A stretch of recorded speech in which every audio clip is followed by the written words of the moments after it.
So I'm going to turn it over to Chief Rodney Schmidt from the High Level Fire Department and WUI program to introduce our presenter. Thanks, Amy. My name is Rodney Schmidt. I'm the Fire Chief and Director of Emergency Services for the town of High Level and a Senior Structure Protection Specialist for the Alberta Wildland Urban Interface program. I want to thank Amy and the Alberta Fire Training Officers Association for their continuing partnership with the WUI program on presenting Wildland Urban Interface related topics for the pleasure of our fire departments here in Alberta. It was my pleasure to introduce Derek Alkonis.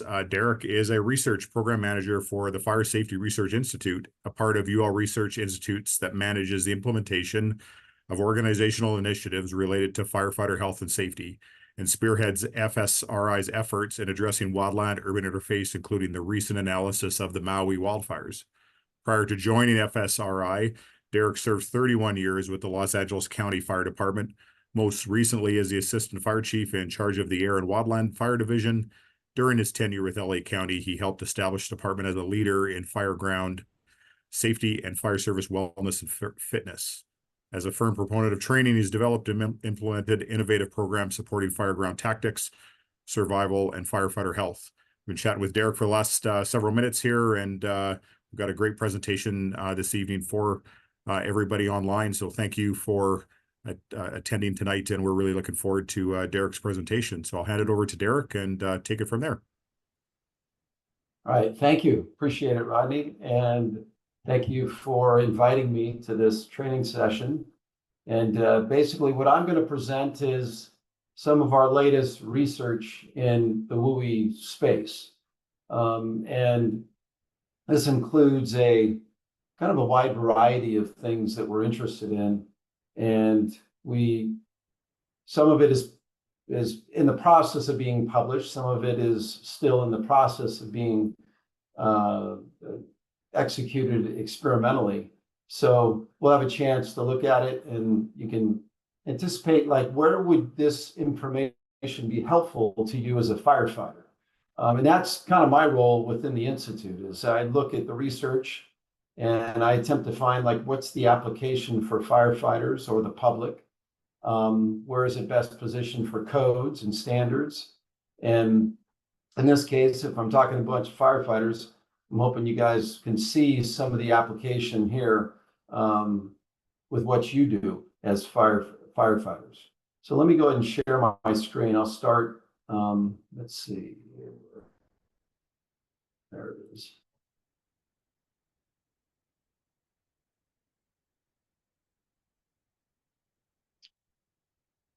And this is going to be the first of several slide presentations that we go through. And first, I just wanted to introduce who is Underwriters Laboratory. And many of you have probably seen our logo, UL. If you buy an extension cord, if you buy a toaster, if you buy a lot of different things, even textiles will have that UL tag on it. It'll say UL listed. And that actually is attached to our for-profit side, where we offer testing services and certification services for products to make sure that they are safe. Fire Safety Research Institute belongs to UL Research Institutes, which is also a portion of UL Standards of Engagement. And so what we do is we investigate, we're on this side here, unresolved fire safety issues. And there's 5 different institutes within the UL research family. And we're just one of those, of course. And like I said, FSRI is dedicated to addressing the world's unresolved fire safety risk and emerging dangers. And oftentimes we learn about these unresolved risk and emerging dangers from the public and from firefighters, and bring it to our attention, and we make a research program or a research project out of it. So in this particular project, we're going to be looking at experimental study of heat transfer through windows exposed to a radiant heat panel. And this is research being done by Becca Schrader, who is one of our research engineers. And the motivation behind it is We know that in the WUI environment, the big problem is structure ignition. And there's a variety of different areas where those embers or the heat sources can ignite the structure and ultimately even enter the structure through venting areas, roof vents, attic, in this case, that's a gable end vent. If there's breaches in the roof, through the windows, of course, mulch, eave vents, things like that. But windows have been identified as kind of a key vulnerability in most post-fire studies. And so for this purpose, we're going to focus this research on the windows. But, even in our structure research portfolio, we found that oftentimes as the fire starts to burn on the outside and it impacts a window like a slider or any kind of a bedroom window, if there's drapes on the other side of that or blinds on the other side of that, that heat can go through the window and ultimately ignite that window covering. And so now you have a fire burning on the inside of a house, which is going to create some problems, of course. And this slide is really struggling. I'm going to have to end it real quick. I'm sorry. I don't know why I deleted that slide and it still came back. So 1 second. I apologize for that. We fixed it and it seems like it didn't quite work. 1 second.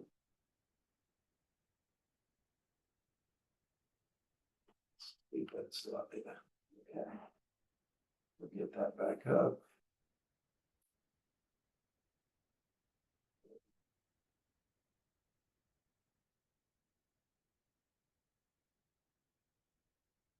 There we go.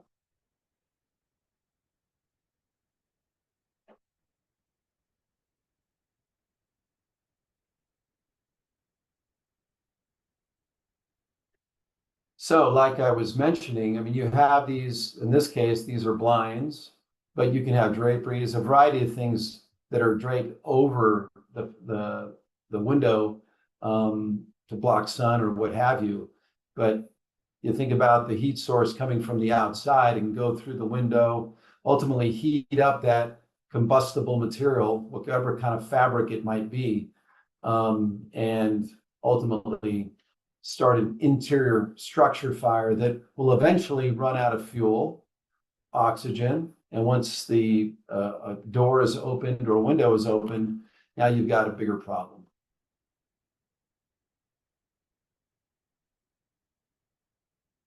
Oh, and now we've got another failure here.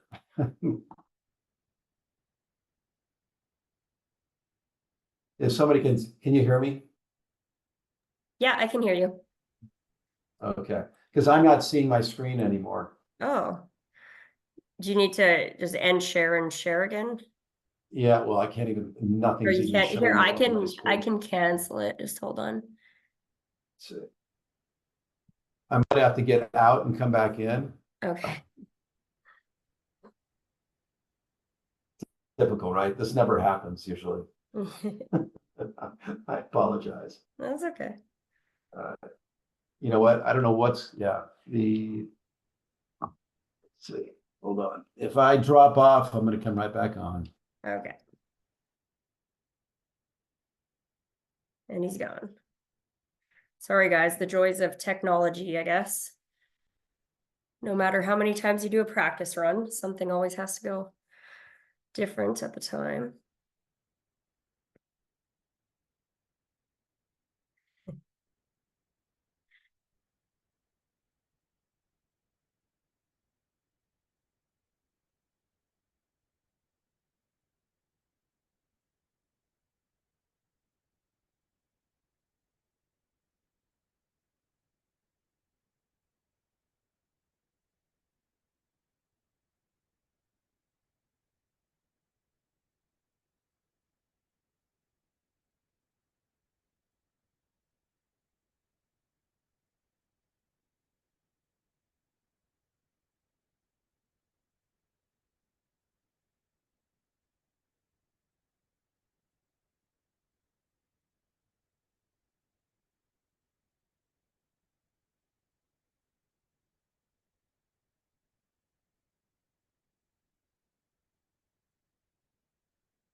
He didn't leave us forever. He said he's having had to reboot his computer, trying to log back in.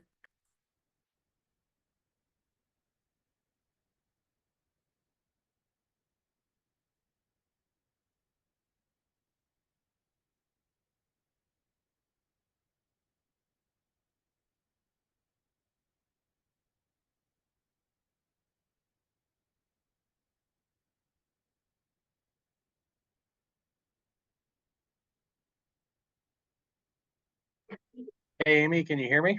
Yeah, I can hear you. Wonder if while we're waiting, if there's people that want to throw some stuff in the comments about how they feel, if they're prepared for the season or what kind of stuff they're hoping to get out of the webinar. Yeah, absolutely. Good idea, Scott. Anybody want to share or have, while we're waiting for Derek too, if you have questions for the high level team, I think we have them all online. So let's have a little discussion.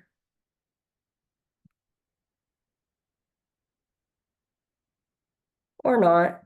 It's a quiet crowd tonight.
All right, I apologize.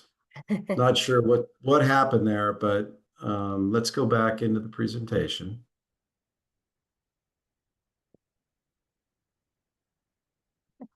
You know, that's you practice and everything worked great, and then it didn't.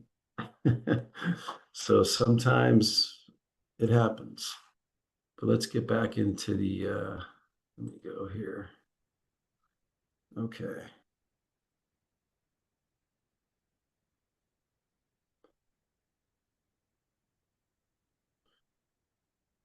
All right.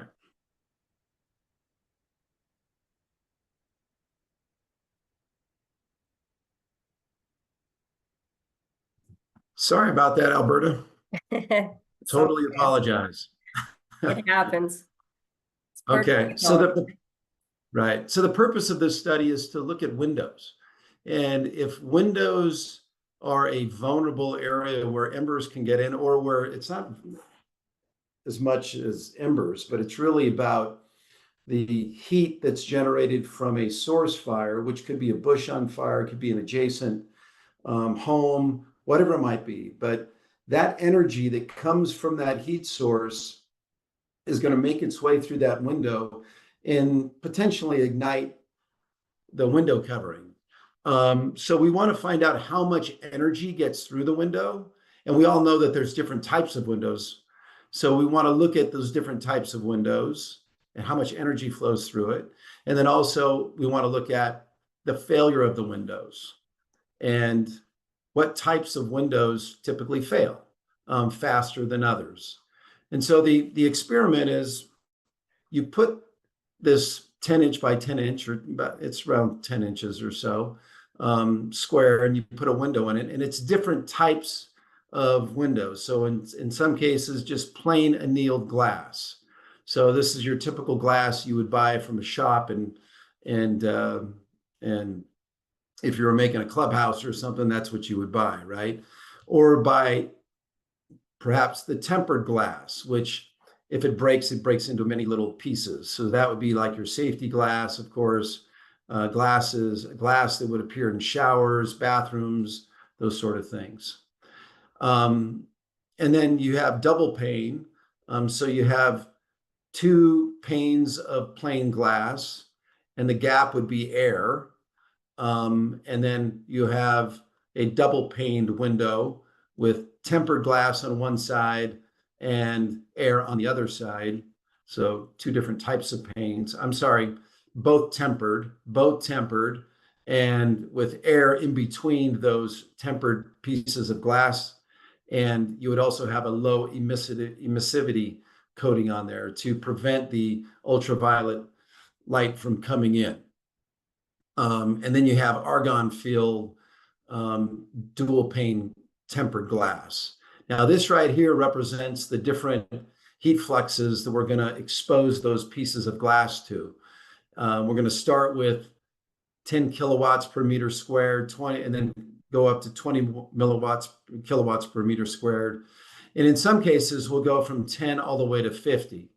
And the idea, again, is to find out how much energy does it take to get inside to potentially heat up a window covering to a point of ignition. And we also want to know how much energy is it going to take to break this glass, or how much exposure to that energy source in order to break the glass. So this is the setup of the instrumentation. This shows right here, this is a propane gas fueled radiant panel. So it's just like a bunch of flame that comes out of that panel there. And we stick the window inside, or the glass inside of a 80-20 T-slot aluminum frame. You've all seen these things. You can buy them at Home Depot. And so we kind of make our own window frame out of it. And then we put 2 heat flux gauges on the other side of it to find out how much heat is getting through the glass. So the heat flux is measured behind the window, of course, and we're going to look at glass survivability. So we're not going to spend too much time looking at these graphs because I know that's boring. But if you're looking at it quickly, the heat flux exposure is on the bottom on this x-axis, and the y-axis is heat flux behind the window. So this is the amount of heat flux that's coming from the radiant panel. And this is the amount of heat flux coming through the window. So if you think of it as, on the one side of the window, you're exposed to, like this first one, it's 10 kilowatts per meter squared. And it starts out, you're only getting about, the initial heat that's coming through that window is 2 kilowatts per meter squared. And so just to give you a gauge, a normal sunny day is about 1 kilowatt per meter squared. Wood will catch fire at, I think, around 30 kilowatts per meter squared. So as you begin to, the longer the exposure time, the more heat that's going to get through that window. And over time, you're going to get a failure of the window. And so that's what it's looking at here. You can see these things that have these lines that are really high. These are double paned windows with a tempered glass, low E and argon. They can last a lot longer. And these are higher exposures, right? So it starts at 10, 20, 30, then it goes to 40, 50 kilowatts per meter squared. And so you can get an idea there, the exposures. Same goes for this one here. I'm gonna breeze over that. You can just see how the failure looks. So a plain glass failure, of course, you've seen these before, just shards come off, or bigger pieces, I should say. And this is little tiny pieces that in a tempered glass failure. So the glass survivability, when you expose it to these heat panels, and you think about a big fire on the outside, you're looking at you're in the WUI space, and you've been asked to do some structure defense on these buildings, and you're going to do some sort of assessment of that area you've been assigned to defend. And so one of the things you can look at is like, well, let's look at the windows. Let's find out, where are these structures going to be most susceptible to a heat source outside, especially those that are like single pane. We know that those are going to fail first.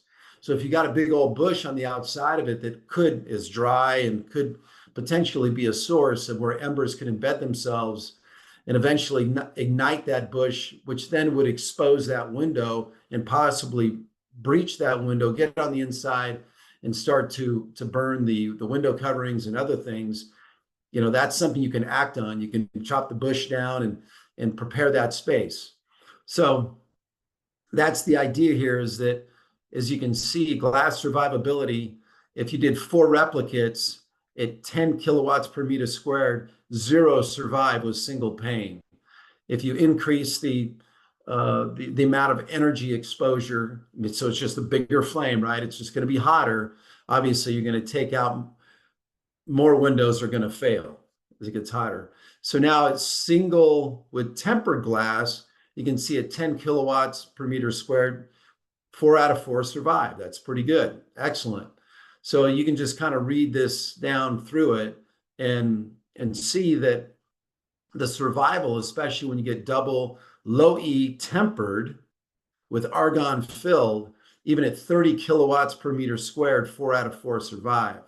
3 out of 3 survive. Even at 50 kilowatts per meter squared, 4 out of 4 survive. Now you're probably thinking, oh, okay, 50 kilowatts per meter squared. If you know your PPE standards, I think the PPE standard, it's got to resist 80 kilowatts per meter squared for a certain length of time without being discolored or deformed. So that just kind of gives you an idea of the amount of heat required to break the windows in this case, and in some cases withstand that amount of heat, which is the double low E tempered argon. So you're probably thinking, okay, great. So I'm getting around this window, or I'm walking around a building and I'm looking at the different windows. How do I know which ones are low E tempered argon? Now, in the corner of the glass, you will see some markings that will have, I can't tell you exactly what they say in all instances, but oftentimes you will see that it'll say low E or it'll say tempered. But in terms of argon filled or air filled, I'm not sure. And also the thickness of the glass is obviously going to determine the survivability as well. Most glass that you buy inside of a window is going to be standard, and that's what we're testing here.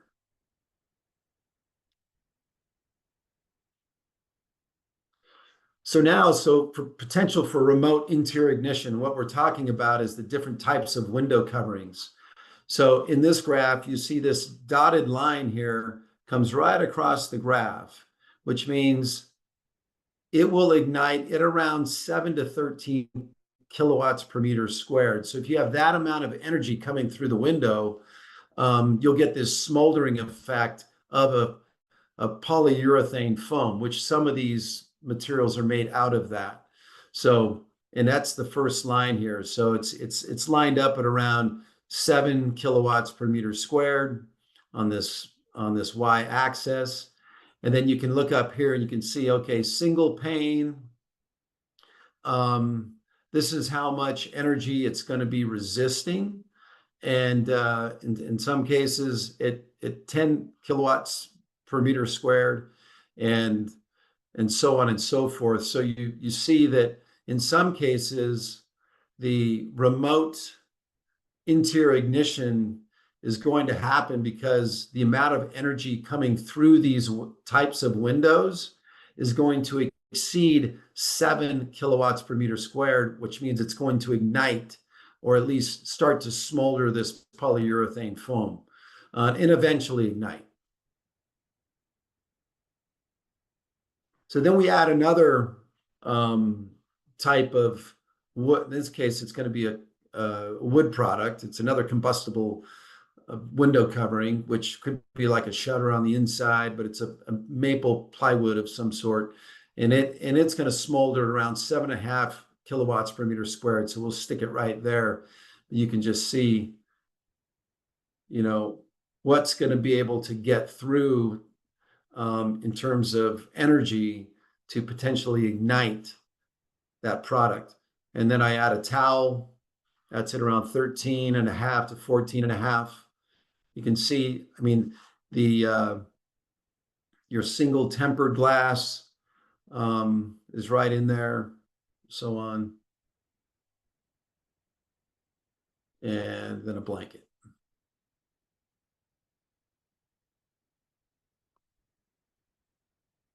So what are the conclusions? Heat flux. The uses of double pane windows and a low emissivity coating reduce heat transfer through a window. So the more structures you build with this type of window construction,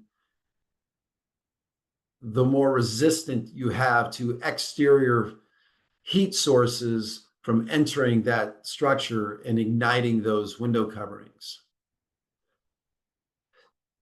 Heat flux measured behind the window increased from the beginning to end of each test. So over time, they're saying it just, the heat flux was increasing the more time it was exposed. So what that tells you is distance definitely is going to make a difference. The further the distance between the heat source and the window obviously will make a difference of that heat, that heat flux from getting through the window and igniting a window covering. And in some cases, heat fluxes measured behind windows surpass minimum heat fluxes required for auto ignition of common household materials. And then glass survivability, tempered glass had better survivability, and double pane argon filled are better than others. So kind of interesting information there. And again, the application for us as firefighters is you're taking a peek as you're evaluating the community that you've been asked to protect. You're taking a look at those windows and finding, you know, where are the areas of highest vulnerability. So this was done by Rebecca Schrader. She does a great job. Any questions on this one? Thoughts?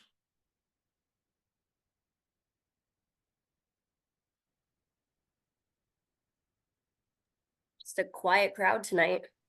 I know. I think the interesting thing here again is that, you know, we just don't think of this type of detail when we're doing structure defense work.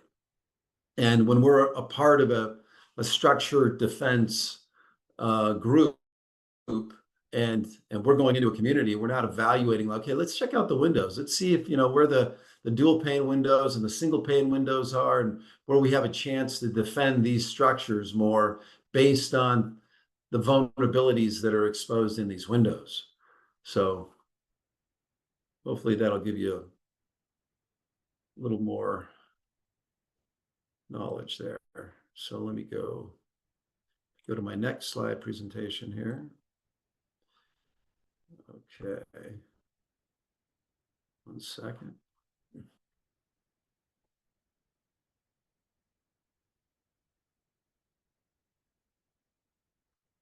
While you're doing that, Derek, I do have a question in the chat. So they want to know, what's the time frame for the heat flux to move through the windows? He doesn't know if he missed that part or. Let me see if I skipped over that. 1 second here.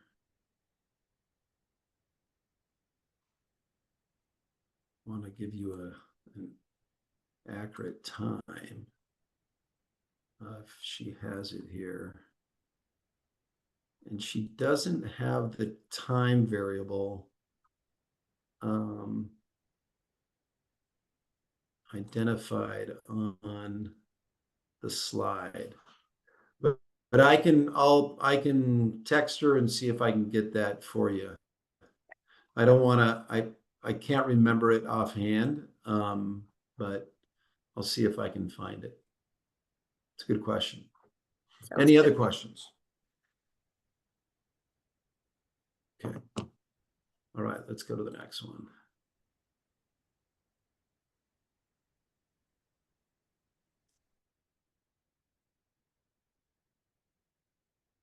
Oh, whoops. I got you. You muted me. Sorry, I went to mute me and I muted you. You're already tired of it, Yeah. huh? Okay. All right, let's go here.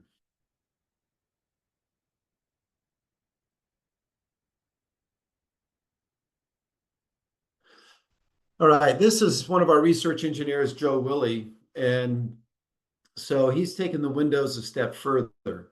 And so now we're going to expose these windows to it would be a simulated interior fire that had 2 sofas. So you're looking at around in carpet. You're looking at a good, I don't know, 10 megawatt fire or so. And with these 2 overstuffed sofas and venting that comes out of a window that you see here. I'm sorry, out of like a slider. And but these experiments actually started back in 2021, where we looked at different siding materials. So, and we exposed those to a heptane spray burner to find how they would respond to this heat source. So you're looking at T111, you're looking at like a masonite shingle and a EFIS type foam exterior clad siding system. And then we characterize in this phase 2. Let me go back to that. Hold on. Right there. We characterize a fire that would be started inside of a structure, much like a home that had, these sofas in it. And now you've got this energy that's coming from the failure of a window, in this case, like a slider, and it's exposed to a neighboring structure, a fence, or maybe even a shed. Like in this case, in phase 3, it says it shows a shed with a deck being exposed. And so how much energy needs to come off, and how long does it take for these structures to ignite? And that's just an example here of, in this case, we build a wall. And so in this first shot here, we're looking at different wall cladding systems. And then ultimately, we're going to put windows in there, and we're going to measure how much energy is going through the windows. We're going to look at the failure of different window constructions and to see how they perform. So in this case, we've got these numerous windows. There's 8 windows constructed on this wall. They're all 2 feet by 3 feet, and they've got double pane assemblies. In some cases, both panes are plain annealed glass. In some cases, the fire side is tempered glass, which means it would be this side. And then the back side, which is this side, is going to be plain glass. And in other cases, the fire side is plain glass, the back side is tempered glass, and then in some cases, both panes are tempered glass. So we set up the experiment to have these heat flux gauges in these various positions. These red dots identify the heat flux gauges that are flush against the wall. And on the ones that are inside of the window panes themselves are actually on the other side of the glass. So you can kind of see what's going on this, on the right-hand side of the slide. So as we watch this video, so we light the fire, we let it go to flash over, and you can see our heat flux gauges here. They're all getting exposed. We've got heat flux gauges on the other side, which is the protected side of the fire. And we look to see when the glass fails. You can see this one right here. This is annealed glass. It failed fairly quickly. You can see on the right-hand side here, this one is actually, it's got the annealed glass on the outside or the fire side and the regular glass on the inside.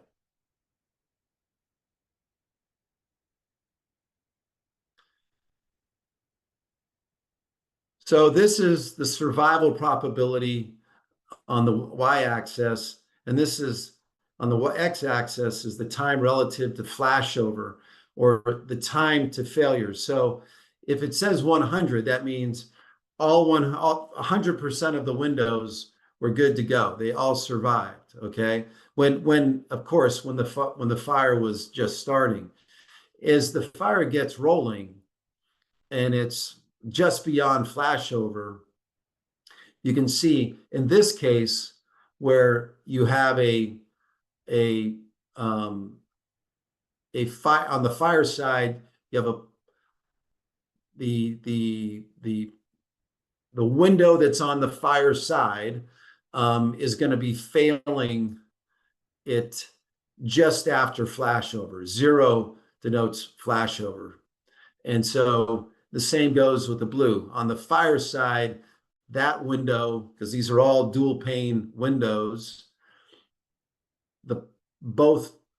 if the fire side is plain and the back side is plain, you can see that they're failing fairly quickly. But in this case, it's just the fire side of the window is failing very rapidly. So then we look at the fire side is tempered, and just looking at the tempered side, you can see it goes a little longer, so it can last much longer. However, 20 out of 20 of them fail on the fire side. So these are the windows that are exposed to the fire directly. Now, if we start looking at the back side, which is, we would consider that the protected side, then when they're both plain, still failing. However, some do survive, and that's what this means. Or 17 out of 20 fail, but 3 of them actually survive post flashover conditions on the backside, so away from the fire. But then we look at, so this is tempered on both panes of glass, and also on, it's plain on the backside. I'm sorry. Yeah. And you have this one here. These two are going to be lasting the longest, which you have more ability for it to survive over time. So really the glass that has one tempered on the outside or facing the fire, and one on the inside that's just regular plain glass, those survive the best. In fact, this is an example of that.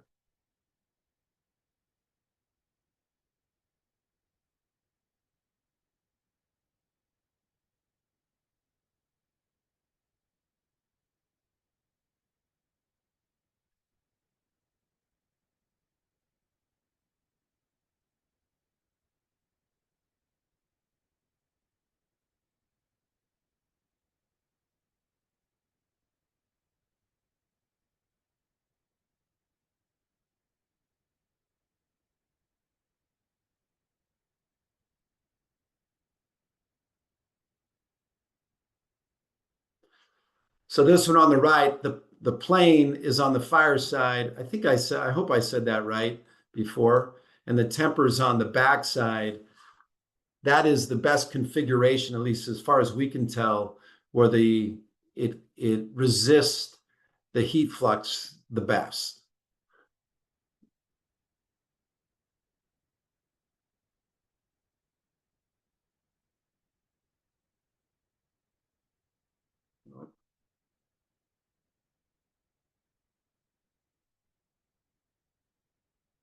All right, so then we look at different types of potential window protection methods that you can employ if you're a homeowner living in the WUI.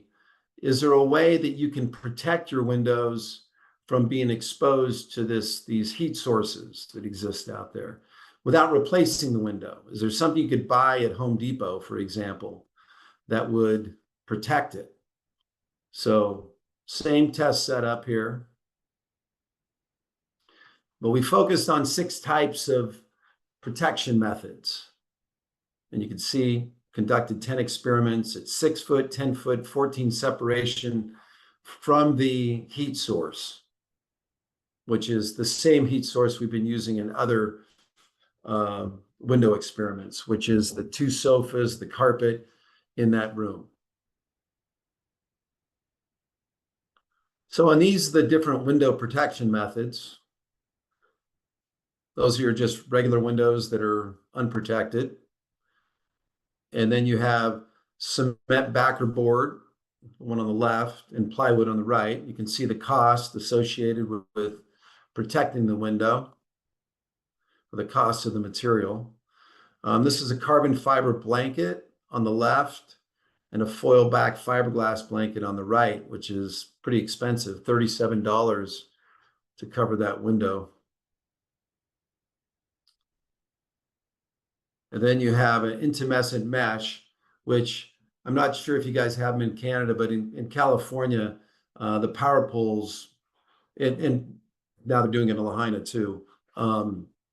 Basically, the base of the power poles are wrapped in this intumescent material, which is like a webbed material. Once it heats up, it expands and it protects the pole from igniting.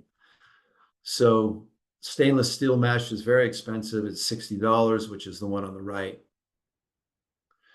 So then we, expose those windows to the same environment to find out how it's going to perform. And you can kind of see what's going on here. So this is unburned. This is the back side, of course. This is the front side. You can see this intumescent where I'm pointing with my cursor.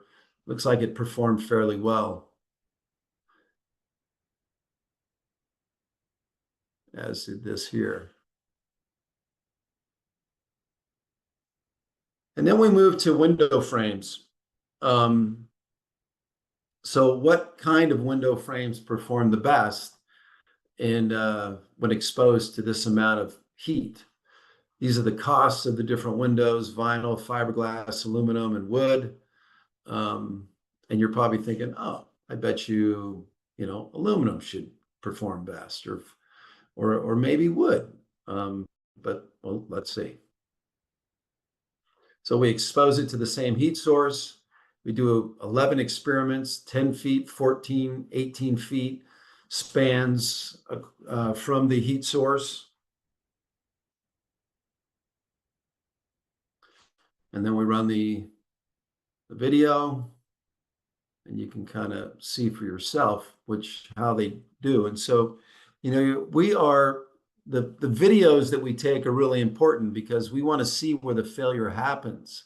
So you can see something's going on around on the inside of the window, which is kind of interesting. You can see it really happening here, and you got a failure already at the vinyl window. You got a failure at the wood window coming up here.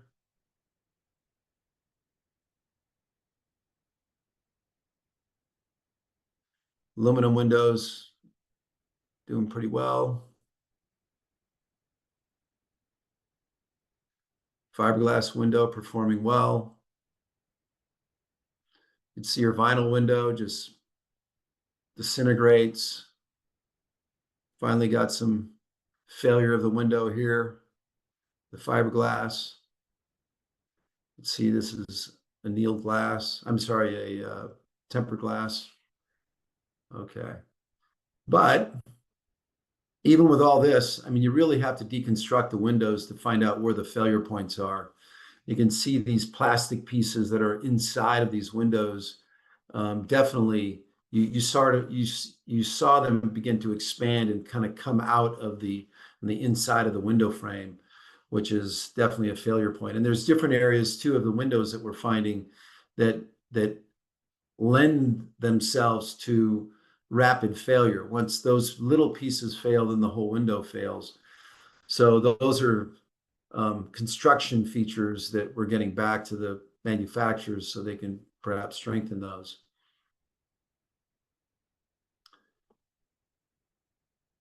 So this is the code application, the international WUI code.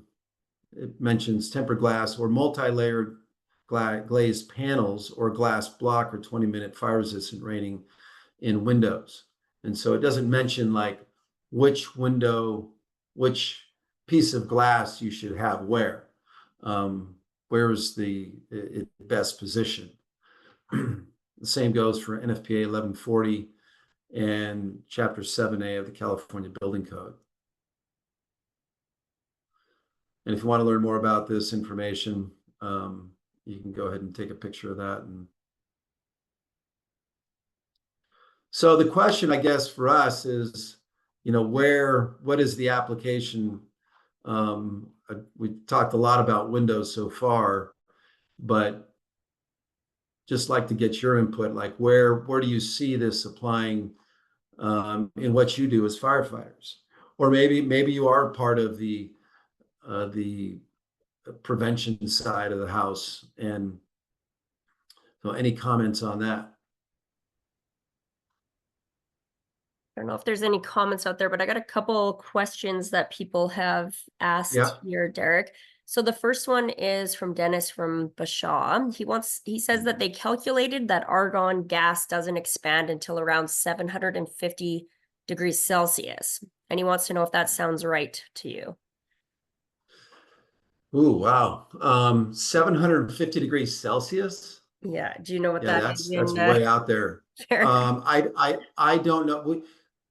One of the follow-up slides was we need to do more research on the fills, the gas fills between the panes. Mm-hmm. So stand by with more research on that. Okay. Awesome. And then the next question is from Bryce Daly. He's wondering how many kilowatts per meter squared of heat does it take for wood siding or OSB sheathing to catch fire? Ooh, I believe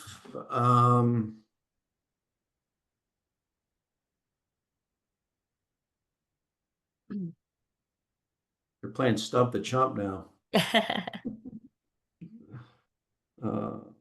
I guess, like, more importantly, he's wondering that if there's a chance of it actually failing before the glass fails. So I just looked it up. It's 43 kilowatts per meter squared. Okay.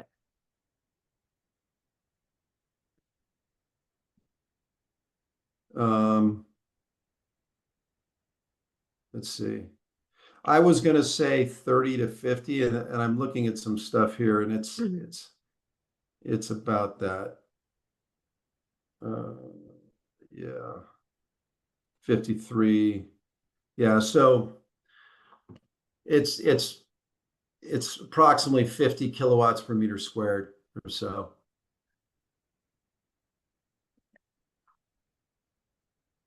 Any other questions?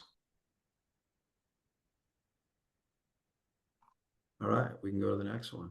Oh, we got another one, sorry. So does the airspace in between the panes make a difference in how well they stand up?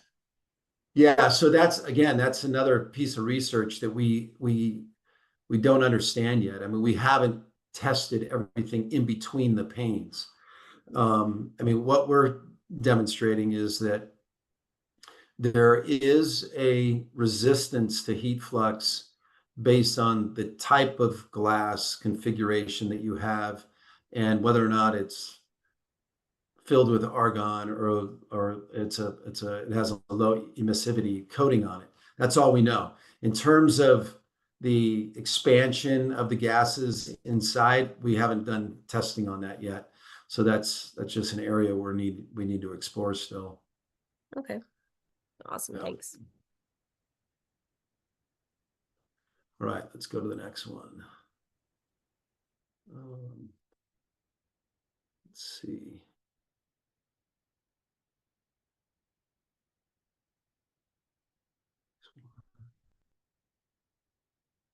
Okay.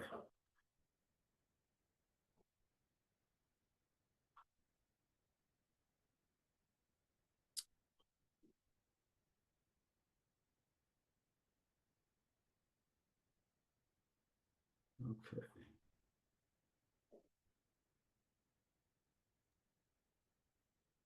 And sorry, before you get going on that, have there been any studies done on triple pane windows? There may have been, but I mean, we have focused our attention on dual pane because that's the most common window out there, Okay. used at least. Mhm. But I mean, we understand that, I mean, they would be more protective than dual pane. It would just be another, another layer of glass that the heat would have to get through in effect. So it would probably be a thicker window frame too, which would also be more, ability to absorb more heat for a longer period of time. It's like just Mhm. adding more layers for the heat to travel through. So it would stand to reason that it would be better. And also, I mean, the thickness of the glass. I mean, that's something that people have asked about. Like, would you? And it's almost like oven glass. And if you had oven glass around your house, I mean, certainly you'd be more fortified than if you just had tempered glass or annealed glass. So there are things that people could do even more than just buying a window off the shelf with your normal thickness that standard glass comes in. But I don't think many people are doing that, to tell you the truth. I mean, windows are expensive, right? And if you're going to custom make a window, I mean, you're going to probably go toward design instead of structurally making it stronger to resist fire. Mhm. So this is research conducted by Richard Kessler, one of our research engineers. Adam Bowery also was heavily involved in this. But vehicle fires, which is, why do I stick vehicle fires in here? Because oftentimes it's the vehicles that catch fire that can create a situation in the WUI. Also, if you have several houses that are in the WUI or in the intermix, and they've got numerous cars out there, then those are sources of fire, of course. And so understanding those sources of fire as a researcher is important. Understanding its contribution to the fire situation. How much energy are they contributing to the conditions within the area? And I for example, I mean, Lahaina is the best example. I mean, there's a very densely populated area with many multi-generational homes packed in a tight area. So you have one house with 5 cars, and those houses have a very small separation. And so you've got house upon house with multi-generational families living inside, and they all have 5 to 6 cars. And so that's just a lot of energy sitting out there. And so, and more e-vehicles. So we set out to, let's quantify these vehicles. How much energy do they have the ability to put out? And then also, what are the the gases and particulates that come off of these. Let's measure all of that. So this is the apparatus we use. We take it to our Northbrook facility, and we ignited one internal combustion engine vehicle and 6 electric vehicles. And we were measuring fire, of course, the energy that's coming off it. But like I said, we're also looking at the smoke plume and the components of that smoke, and the runoff water and what is included in that runoff. And that's something we're doing in many of our experiments. Once we light something, we're looking at the type of chemicals that are coming off of the smoke plume, and also the runoff that's produced after you extinguish the fire. So this is the setup here. Not that interesting. So this is the vehicle on a large scale, basically, so we can measure the weight loss. And these are heat flux panels right here. So we want to measure that heat flux coming off of the sides of the vehicle. There you have it. And I think this is a video. So we ignite it, and you'll see these panels change colors over time, meaning that's where the heat signature is coming from, and gives us a good idea of how much energy is released in different areas of that panel. We also have camera setups. We're taking samples in different locations. All exciting stuff here. Smoke composition. And here are the results. So if you look at the heat release rate in megawatts on the left, or the y-axis here, you can see the internal combustion engine, which is blue, follows this line here, and it maxes out at almost 9 megawatts at around 25 minutes. And you can see the electric vehicle, it jams up at around 7.5 megawatts at around the 8-minute mark, and kind of dies off and then comes back. And so what this signifies is the plastics and everything that is burning initially, and over time the battery will kick in, and you will have the a more sustained combustion coming from the battery. But you can see really the total heat release rate is about the same as an internal combustion engine.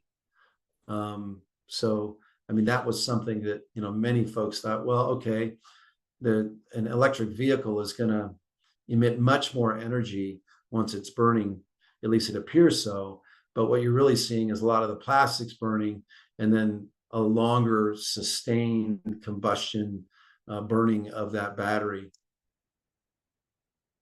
And then when you look at the gases coming from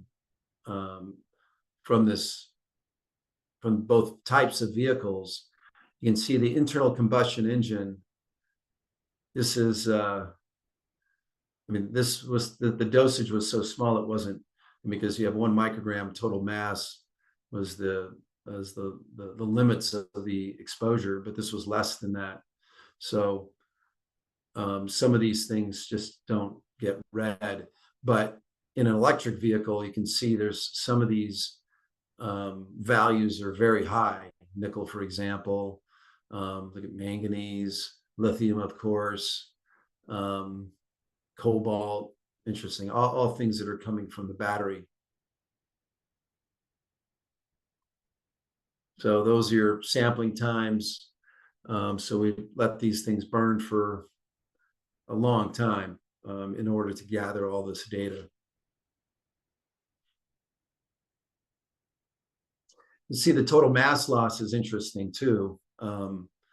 So this was 134 kilograms of lost mass, but look at this, how much more mass you're losing when you burn an electric vehicle, and which, you know, contributes to the amount of chemicals that are coming off of this thing.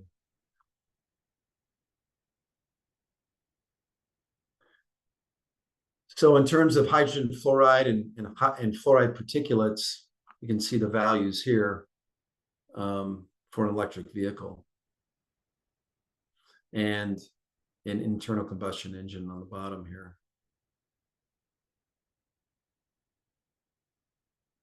So lots more to come. I mean, that, you know, just burning 7 vehicles isn't enough. We need to burn more. And obviously we don't have all the manufacturers contributing vehicles to us, but that's something that we're interested in, being able to quantify the energy that comes off of these vehicles, but also understanding how to engage fire suppression wise with them. You know, where is the best location to direct your hose stream? And so far it appears as though, I mean, the best place is to get it on the battery and to get as much water closest to the battery as possible. And that is something that can be tricky because the battery is often encased in a metal box. It's for safety reasons. And so making access to that is difficult. And cooling around that space is pretty much all you can do in some cases.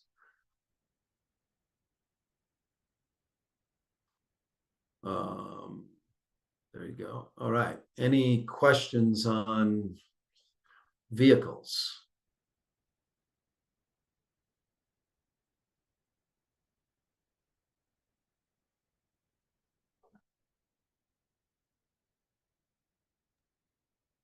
Doesn't look like we have any.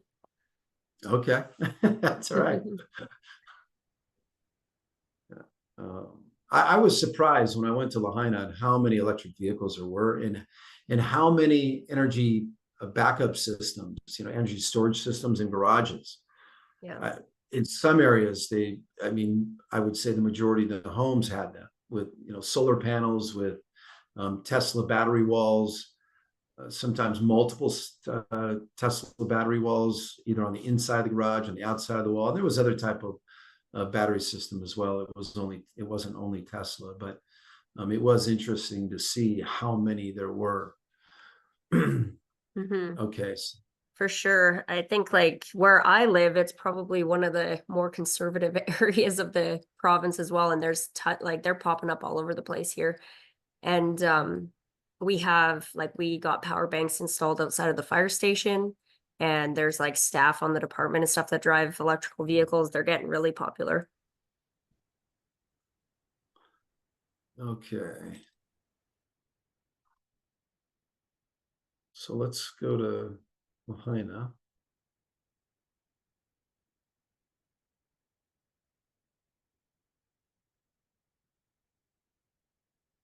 So as I mentioned, we are engaged with the Maui Wildfire Project, and we showed up there in August at the request of the Attorney General for the state of Hawaii to do a deep dive, comprehensive analysis of the Maui wildfires. And of course, there was 4 fires on August 8th, not only one.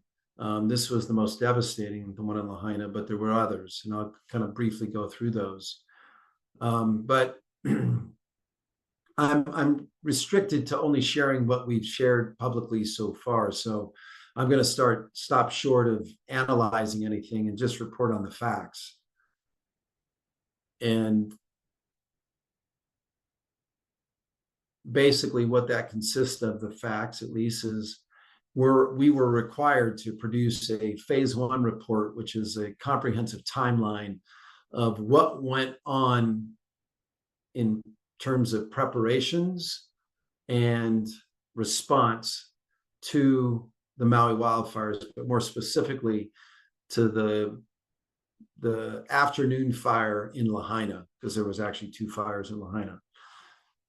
And so we've produced that. That has been published, and you all can access it. And so I'm going to report on that today. Phase 2 is a analysis of the facts. That'll be coming out later. It's not June. It's going to be later in the year, or I'm sorry, later in the summer. And then sometime later in the year, you'll have a phase 3 report that we will share on forward-looking recommendations that can be implemented to strengthen and make the island more resilient to wildfire. So let's look at the weather conditions. And I think this is important to talk about, because this isn't the first time where a hurricane that passes by a large landmass creates conditions where it creates a pressure differential that enables high winds to be generated in the area. And that's exactly what happened here, where you had Hurricane Dora that was passing through the Pacific, and it traveled south of the Hawaiian Island chain, which is here, about 500 miles or so. And that low pressure, with the spinning of that, with a high pressure at the north end of the island, created a pressure differential where high pressure flows to low pressure, and you had these winds coming through the Hawaiian Island chain. And so your leeward aspects of the Hawaiian Islands, which are more susceptible to wildfire because that's the dry side of the islands. Now you had August, where a lot of your fuels are all dried up and ripe for ignition. You also had a drought just prior to this, and so the conditions were extremely dry. And now you have these windy conditions that show up, and or in some cases, I mean, they didn't have any remote automatic weather stations located in Lahaina, in that west side of Maui. But if you looked at the RAs that were in Kohala on the Big Island, that are also on a west-facing slope, the wind was clocked at 82 miles an hour as a high, and for a several hour time frame, the average wind speed was over 70 miles an hour. So very high wind speeds, high enough to create just really bad conditions for fire. So this is where the west side is. As I said, the wind was coming. This is the high pressure over here. This is the low pressure over here. And the wind was coming right through a lot of these drainages. But before Lahaina started, you had Olinda fire, and that happened just after midnight on the 8th. And then you had the first Lahaina fire in the morning. And then you had, in the afternoon, you had the Kula fire, which was around 11:30. And then you had the PM Lahaina fire at 2:55 on the 8th. And then I think this one happened at 1600, 1800. Got to have a slide on it. There we go.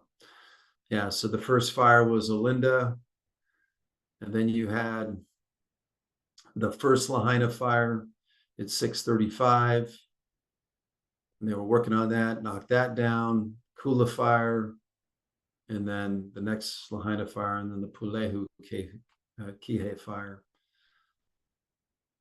But we're going to focus on the Lahaina fire. Our study takes a deep dive into that PM fire that really caused all the damage. And that went down at 14:55, like I said. So pre-fire conditions in Lahaina. You can see the densely populated area of this map right here. A lot of these homes in here are just real tight, not much separation. Many multi-story, and like I said, the roadways are very narrow, and you had cars parked on both sides. Almost, in some cases, firefighting resources couldn't even make their way through some of these roadways on a good day, let alone a day where you've got 80-mile-an-hour winds bearing down, and you've got a lot of debris and utility poles and power lines in the roadways. So this is a picture taken at 9:07. So keep in mind, this is 6 hours before the fire. And this is coming down the main road. You're at this point here, you're looking up. The fire started up here, up at the top of this road. And the reason why everybody's coming down this road at 9 o'clock in the morning is because the main roads to get out of Lahaina were blocked by utility poles coming down due to the wind. And I mean, there was 29 poles in total that had toppled, many of those blocking like key egress points. So you can see it was causing a lot of traffic buildup. So this picture was taken at 1346, this one right here where all the damage took place. This one on the left is a picture of a Google Earth street view of the same street. And you can see the type of construction. This is a metal corrugated roof that just ripped right off. So this is 1 hour before the fire started, and you've got roofing material that has been ripped off of these buildings, now totally exposing the insides of these buildings to embers. And of course, this road is now blocked, which that is one of the main egress routes out of the town, because this is the same road. If you take it all the way down to the beach, this is where it ends up. But you can't go that far. And if you went all the way down to the beach, you could go on one of these streets and get out of town, but you couldn't make it down that far. So this is, again, less than an hour before the first fire, or just more than an hour, actually. But this is how the fire progressed through the community. This is the point of origin up here, and it makes its way. And this is north, of course. This is east, this is west. So it goes from this northeast point and it pushes down because the wind is blowing in that direction. And if I run this video, you'll see some points. All these points are areas where ignition occurred, and we have confirmation through video or through a smoke alarm going off, a person actually calling dispatch and saying they have fire in their front yard, or they have fire in a neighbor's yard. And so this is how we mapped out the fire's progression. So we had over 200 and something data points to look at to analyze like where the fire went at what point.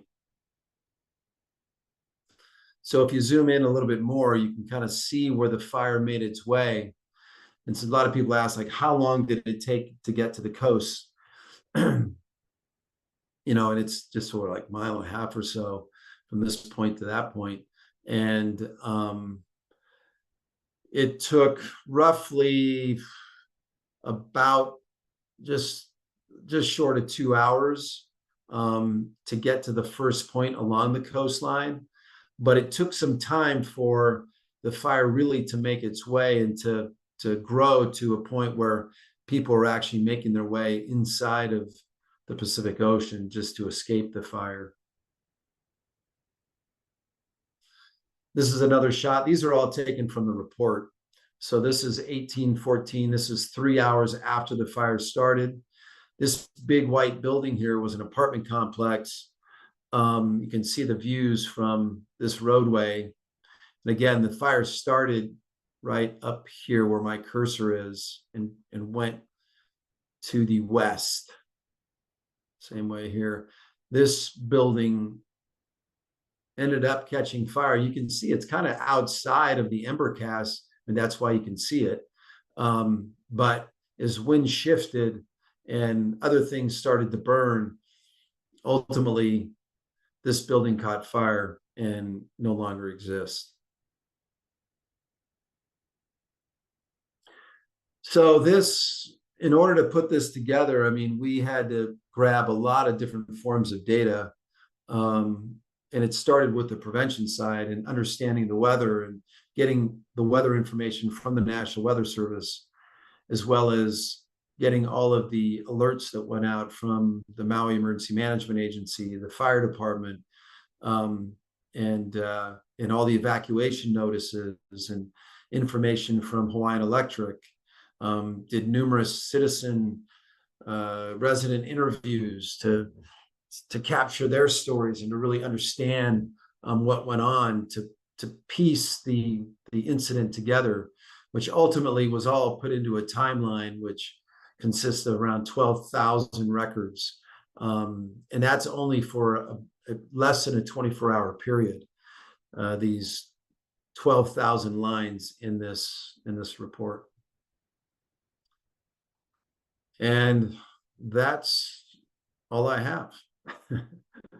So I will say that, you know, when